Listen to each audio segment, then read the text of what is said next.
அதிமுகவோ தவேகவோ எதிர்கட்சியாக வர அளவுக்கு கூட வரப்போகிறது கிடையாது. நீங்கள் வேணால் பாருங்கள், நான் சொல்கிறது நடக்கும். இப்போ அதிமுகங்கிற ஒரு கட்சியை வந்து அழிச்சிட்டு அந்த இடத்துக்கு பாஜக வரணும்னு ட்ரை பண்ணுறாங்க. ஆனால் பாஜகவோட எண்ணம் வந்து படிக்காது. ஏன் வந்து எடப்பாடி பழனிசாமி அதாவது மீண்டும் திமுக ஆட்சி அமைக்கிறது அப்படிங்கிறது தமிழ்நாட்டுக்கு நல்லது, இந்தியாவுக்கு நல்லது, அதிமுகவுக்கு நல்லது, எடப்பாடி பழனிசாமிக்கே நல்லது. இது எடப்பாடி பழனிசாமிக்கும் தெரியும். இந்த இந்த இந்த தேர்தலில் வந்து அந்த கூட்டணிக்கு வந்து மக்கள் வந்து பெரிய ஒரு தோல்வியை பரிசாக கொடுக்க போகிறாங்க. அந்த தோல்வி மூலமாக எதிர்க்கட்சி அந்தஸ்தையும் அதிமுக இழக்க போகிறோம். நாம் வந்து தப்பித்தவரை ஜெயித்தோம்னா நம்மளோட கட்சியும் போயிடும், நாமளும் உள்ளே போயிடுவோம் அப்படிங்கிறது எடப்பாடி பழனிசாமிக்கு தெளிவாக தெரியும். அதனால் அவர் முடிவு பண்ணிட்டார். ஏதோ ஒன்று பண்ணிகிட்ருக்கணும், ஏதோ ஒன்று நம்ம வந்து அறிக்கை விட்டு ஏதோ ஒன்று பண்ணிகிட்ருக்கணும் அப்படிங்கிறதாக ஒரு ட்ரை பண்ணிட்டு இருக்கு. ஒற்றன் செய்தி நேயர்களுக்கு வணக்கம். இன்று நம்மளோட இணைந்திருப்பவர் திமுகவின் ஆதரவாளரும் பத்திரிகையாளருமான திரு ராஜீவ் காந்தி அவர்கள். வணக்கம் ராஜீவ். வணக்கம். எப்படி இருக்கீங்க? நல்லா இருக்கேன் சார். எடப்பாடி பழனிசாமி கொடுத்தது நீங்களும் கொடுக்குறீங்க. இப்போ அவர் அனௌன்ஸ் பண்ணது, இதுக்கு முன்பு கொடுக்கப்பட்டது எல்லாமே தான், அதே தான் நீங்கள் வந்து பின்தொடர்றீங்க வழியே. புதுசாக உங்களோட திட்டத்தில் ஒன்றுமே இல்லையே ராஜீவ் சார். முதல் விஷயம் சார், தேர்தல் அறிக்கை அப்படிங்கிறது வந்து எப்படி தயாரிக்கணும் அப்படிங்கிறது வந்து திமுக தான் சார் எப்போதுமே நிற்குங்க. அதிமுகங்கிறது அதை பார்த்து காப்பி அடித்து அப்படியே தயாரிக்கிற ஒரு அறிக்கையாக தான் இருக்கும் காலங்காலமாக. இப்போது கூட பாருங்கள், தேர்தல் அறிக்கை தயாரிப்பு குழுன்னு நாங்கள் ஒன்று அமைச்சு அது வந்து ஒவ்வொரு மாவட்டமாக போய் அங்கே உள்ள மக்கள்கள், அங்கே உள்ள நபர்கள், தொழிலதிபர்கள் எல்லாருக்கிட்டையும் நாங்கள் பேசுகிறோம். பேசிட்டு எதை வந்து மக்களுக்கு பண்ணுனா நல்லாயிருக்கும் அப்படின்னு நாங்கள் பார்த்து பண்ணுறோம். ஆனால் இவங்க வந்து தேர்தல் அறிக்கை குழு வந்து அறிவிக்கிறதுக்கு முன்னாடியே இவர் வந்து இந்த வாக்குறுதி ஒன்று சொல்கிறாரு.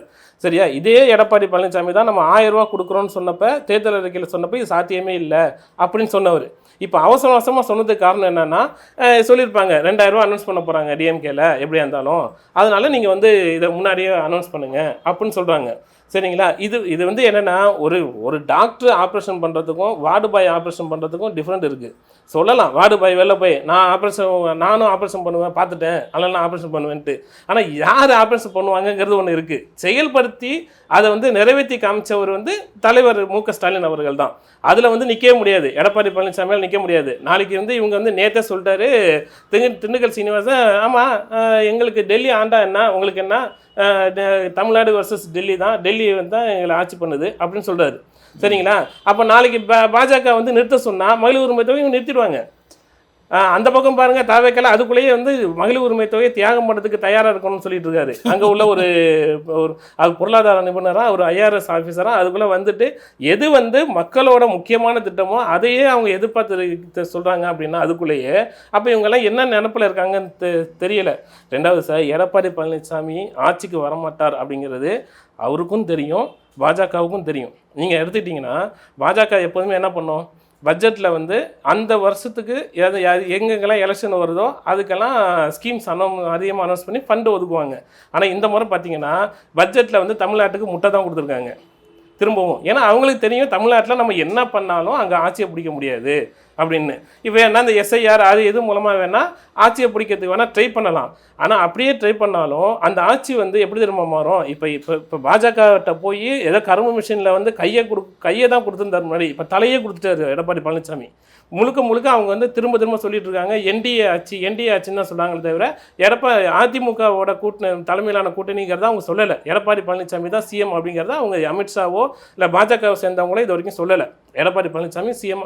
என்ன அவங்களோட பிளான்னா, இங்கே வந்து எதையாச்சும் பண்ணி கலவரத்தை உண்டாக்கி எப்படியாச்சும் ஜெயிச்சிட்டோம் அப்படின்னா அடுத்த ஒரு வாரம் அவங்க பதவி வைக்கிறதுக்குள்ளே எடப்பாடி பழனிசாமி மீதான சிபிஐ வழக்கு கொடநாடு வழக்கை வந்து இருக்கிட்டு எடப்பாடி பழனிசாமியை தூக்கி உள்ளே போட்டுட்டு அழகாக பிஜேபியை சேர்ந்த ஒருத்தர் இங்கே வந்து ஆட்சிக்கு வருவார். அது வேலுமணியெல்லாம் ரொம்ப ஈஸி, உடனே போய் சரண்டர் ஆகிடுவார். ஓகே, துரோகம் நடக்கும்ன்றீங்களா? இது கண்டிப்பாக நடக்கும் சார். இது தவறி அவங்க வந்து ஜெயிச்சாங்க அப்படின்னா இதுதான் சார் நடக்கும். ஏன்னா தவறி ஜெயிப்பாங்கன்னா அப்போ உங்களுக்கு இல்லை ஜெயிக்கதான் வாய்ப்பு. ஏன் வந்து எடப்பாடி பழனிசாமி அதாவது மீண்டும் திமுக ஆட்சி அமைக்கிறது அப்படிங்கிறது தமிழ்நாட்டுக்கு நல்லது, இந்தியாவுக்கு நல்லது, அதிமுகவுக்கு நல்லது, எடப்பாடி பழனிசாமிக்கே நல்லது. இது எடப்பாடி பழனிசாமிக்கும் தெரியும். நாம் வந்து தப்பித்தவரை ஜெயித்தோம்னா நம்மளோட கட்சியும் போயிடும், நாமளும் உள்ளே போயிடுவோம் அப்படிங்கிறது எடப்பாடி பழனிசாமிக்கு தெளிவாக தெரியும். அதனால் அவர் முடிவு பண்ணிட்டாரு. ஏதோ ஒன்று பண்ணிகிட்ருக்கணும், ஏதோ ஒன்று நம்ம வந்து அறிக்கை விட்டு ஏதோ ஒன்று பண்ணிகிட்ருக்கணும் அப்படிங்கிறதாக அவர் ட்ரை பண்ணிகிட்ருக்காரு. நாளைக்கு பாருங்கள், திமுக காங்கிரஸ் கூட்டணி 200 தொகுதிகளுக்கு மேலே வெற்றி பெற்று காங்கிரஸ் வந்து இப்போ ஆட்சியில் பங்குகிட்டு இருக்காங்களே, காங்கிரஸ் தான் எதிர்கட்சியாக உட்கார போகுது. அதிமுகவோ தவேகவோ எதிர்கட்சியாக வர அளவுக்கு கூட வரப்போகிறது கிடையாது. நீங்கள் வேணால் பாருங்கள், நான் சொல்கிறது நடக்கும். 250 கிட்ட வந்தது. 234 தொகுதி மொத்தம். அதில் 210 ஜெயிச்சாங்க. நம்ம கூட்டணி ஜெயிச்சா காங்கிரஸ் வந்து மீண்டும் வந்து ஒரு காலத்தில் காங்கிரஸ் வந்து எதிர்கட்சியாகவும் திமுக ஆளுங்கட்சியாகவும் இருந்துச்சு. அந்த நிலைமை திரும்ப ஏற்படும். திமுக ஆளுங்கட்சியாகவும் காங்கிரஸ் எதிர்கட்சியாகவும் அமரும். இப்போ அதிமுகங்கிற ஒரு கட்சியை வந்து அழிச்சிட்டு அந்த இடத்துக்கு பாஜக வரணும்னு ட்ரை பண்ணுறாங்க. ஆனால் பாஜகவோட எண்ணம் வந்து படிக்காது. இந்த தேர்தலில் வந்து அந்த கூட்டணிக்கு வந்து மக்கள் வந்து பெரிய ஒரு தோல்வியை பரிசாக கொடுக்க போகிறாங்க. அந்த தோல்வி மூலமாக எதிர்க்கட்சி அந்தஸ்தையும் அதிமுக இழக்க போகுது. சரி ராஜீவ், இதெல்லாம் சொல்லிட்டீங்க, உங்கள் திமுகவோட செயல்பாடுகள் இதெல்லாம் சொல்கிறீங்க, ரைட்டு, ஓகே, நீங்கள் வாழ்த்துக்கள், நீங்கள் வர்றீங்கன்னு ஆசைப்படுறீங்க, 2026 திருப்பி மீண்டும் வரணும் அப்படின்னு ஆசைப்படுறீங்க. சரி, உங்களுக்கான வாழ்த்துக்கள். அது வருவீங்களா இல்லைன்னு தேர்தல் முடிவில் தெரிஞ்சிடும். முக்கியமாக ஒரு விஷயம் பேசப்படுறது என்ன அப்படின்னு பார்த்தீங்கன்னா, நம்ம செய்தித்தாள்லையும் வந்து மற்ற ஊடகங்கள்லையும் வந்த ஒரு விஷயம் என்ன அப்படின்னு பார்த்தீங்கன்னா வந்து திமுகவின் தென் மாவட்டங்களுக்கான 22 தொகுதிகளுக்கு பொறுப்பாளராக திமுகவின் துணை பொதுச் செயலாளரான செல்வி கனிமொழி அவர்கள் தான் வந்து நியமிக்கப்பட்டிருக்காங்க. ஓகே, அவங்களும் வந்து அதோட செயல்பாடுகளை அந்த கட்சி பொறுத்த வரைக்கும் அவங்க கிளியராக செஞ்சுருக்காங்க. எல்லாரும் முக்கியமான ஆட்கள்லாம் மீட் பண்ணி பார்த்துட்டு இருக்காங்க ஒவ்வொரு மாவட்டம் வழியாக. இப்படிப்பட்ட ஒரு சூழலில் அந்த தென் மாவட்டங்களில் இருக்கிற அந்த 22 தொகுதிகள் பொறுப்பில் இருக்கக்கூடிய அந்த மாவட்டத்துக்குள்ள முதல்வரின் மருமகனும் உதயநிதியுடைய மச்சானுமான திரு சபரீசன் அவர்கள் வந்து டூர் போயிருக்கார். போயிட்டு ஒவ்வொரு ஊர்லேயும் வந்து அந்த முக்கியமான தலைவர்கள்லாம் மீட் பண்ணியிருக்காரு. இது வந்து உங்கள் உட்கட்சிக்குள்ளே ஒரு சலசலப்பு இருக்குது.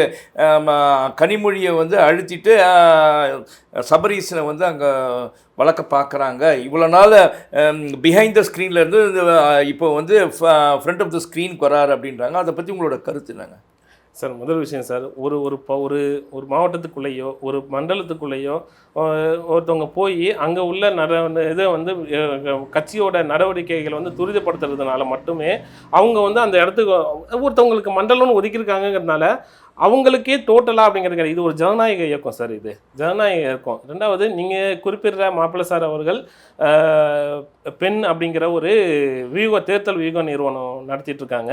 அந்த தேர்தல் வியூக நிறுவனம் வந்து திமுகவுக்கான முக்கியமான முடிவுகளில் வந்து எடுக்குது, சர்வே எடுக்கிறாங்க, மக்களோட மனநிலையை வந்து முதலமைச்சர் அவர்கள்ட்ட கொண்டு போகிறாங்க, இது எல்லாம் பண்ணுறாங்க. அப்படி இருக்கும்போது கனிகா வந்து நீங்கள் தயவு செஞ்சு தென் மண்டலத்துக்கான ஒரு முக்கியமான ஒரு ஆள் மற்ற இடத்துக்கு வந்து அவங்க கிடையாதுங்கிறத வந்து தயவு செஞ்சு ஒதுக்காதீங்க.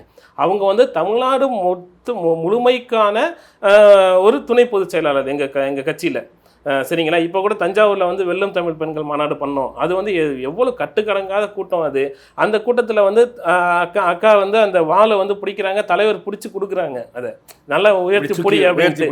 அப்போது நீங்கள் வந்து இதை எல்லாமே, அதாவது இந்த நாலந்தர மீடியாக்கள் வந்து ஏதாச்சும் ஒன்று எழுதணும் அப்படிங்கிறதாக ஒன்று எழுதி அந்த வந்து சேர்த்து வச்சு ஒரு இட்டுக்கதை சேர்த்து எழுதுறது. இதெல்லாம் திமுகவில் வந்து இப்போ வந்து முன்னாடி எப்படி இருந்துச்சோ இப்போ வந்து இராணுவ கட்டுப்பாடு அப்படின்னு சொல்கிற மாதிரியான ஒரு கட்டுப்பாடோடு தான் இருக்குது. தலைவர் அவர்கள் தான் இங்கே எல்லாமே, அவங்க எடுக்கிறது தான் முடிவு. அவங்கக்கிட்ட சொல்லாமல் ஒருத்தவங்க வந்து ஒரு பகுதிக்கிட்ட போய் பண்ணுறது அதெல்லாம் நடக்காது. இல்லை, அவருக்கு தெரியும் என்ன நடக்குது அப்படின்ட்டு. இது ஒரு ஜனநாயக இயக்கம். இங்கே வந்து யார் எங்கே வேணாலும் போகலாம். அதுவும் தேர்தல் நேரம் எங்களுக்கு வந்து ஒருத்தர் வந்து இன்னொருத்தர் வந்து நம்ம சப்போர்ட் பண்ணாங்கன்னா அதை வந்து நாங்கள் வந்து எடுத்துக்குவோமே தவிர அதுக்காக நான் வந்து இது என்னோட ஏரியா, என் ஏரியா பக்கம் வரக்கூடாது, இது சொல்லவே கூடாது. முதல்ல அது நம்ம கட்சியில் கிடையவே கிடையாது. எப்போதுமே சரி, அது மாவட்ட செயலாளராக இருக்கட்டும், வேறு யாராக இருக்கட்டும், இது வந்து என்னோட ஏரியா, இதுக்குள்ளே எப்படி அவங்க வரலாம் அப்படின்னு அவங்க சொல்லவே மாட்டாங்க.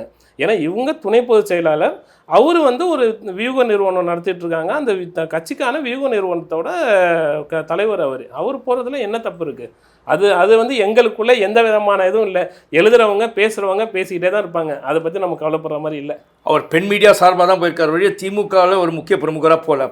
இல்லை சார், திமுகவும் பெண்ணும் வேறு இல்லையே சார். இப்போது நாம் அப்படி பார்க்க முடியாது. சரிங்களா?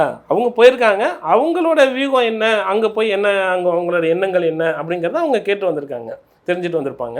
அதை தலைவர்கிட்ட கொண்டு போவாங்க, அவ்வளோதான். இன்னைக்கு வந்து கனிகாவாக இருக்கட்டும் இல்லை மாப்பிள இருக்கட்டும் எல்லாருமே தமிழ்நாடு முழுக்க வேலை பார்க்கணுமே தவிர தேர்தலை முன்னிட்டு நாங்கள் வந்து இங்கே போனோம் அங்கே போனோன்னு இப்போ இந்த சச்சரவுகளுக்கெல்லாம் இப்போ வந்து வேலையே கிடையாது சார். மிக்க நன்றி. நன்றி சார். நன்றி நேயர்களே.